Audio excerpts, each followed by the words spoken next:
புதுவை உருவையாற்றைச் சேர்ந்தவர் முரளிதரன். இவர் தனது தங்கைக்கு ஜிப்மரில் செவிலியர் வேலைக்காக முயற்சி செய்து வந்துள்ளார்.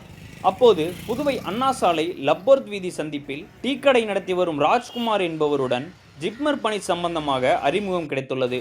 இதனைத் தொடர்ந்து முரளிதரன் தன் தங்கைக்கு ஜிப்மரில் செவிலியர் பணி வேண்டும் எனவும் எவ்வளவு பணம் கேட்டாலும் கொடுக்க தயார் என தெரிவித்துள்ளார். இதையடுத்து செவிலியர் பணிக்காக 40 லட்சம் ரூபாய் பணத்தை ராஜ்குமாரிடம் அளித்துள்ளார் முரளிதரன். பின்னர் செவிலியர் பணிக்கான தேர்வு முடிவுகள் வெளியான போது தனது தங்கையின் பெயர் பட்டியலில் இல்லாததால் முரளிதரன் அதிர்ச்சியடைந்துள்ளார். பின்னர் முரளிதரன் பணத்தை திருப்பி கேட்டபோது ராஜ்குமார் தர மறுத்ததால் இது குறித்து போலீசில் புகாரளித்துள்ளார் முரளிதரன். விசாரணையில் ராஜ்குமார் 5 லட்சம் ரூபாய் பணத்தை வைத்துக்கொண்டு மீத 35 லட்சம் பணத்தை ஜிப்மர் பதிவாளர் மகேஷிடம் லஞ்சமாக கொடுத்ததாக ஒப்புக்கொண்டுள்ளார். இதையடுத்து வழக்கு லஞ்ச ஒழிப்புத்துறைக்கு மாற்றப்பட்டது. ஜிப்மரில் பதிவாளராக பணியாற்றி வந்த மகேஷ் லஞ்ச புகாரை எடுத்து தற்போது புதுவை பல்கலைக்கழக துணை பதிவாளராக மாற்றம் செய்யப்பட்டார். இந்நிலையில் அவரை கைது செய்ய போலீசார் தீவிரமாக தேடி வரும் நிலையில் அவர் தலைமறைவாகியுள்ளார். இந்த லஞ்ச விவகாரம் புதுவையில் பெரும் அதிர்வை ஏற்படுத்தியுள்ளது.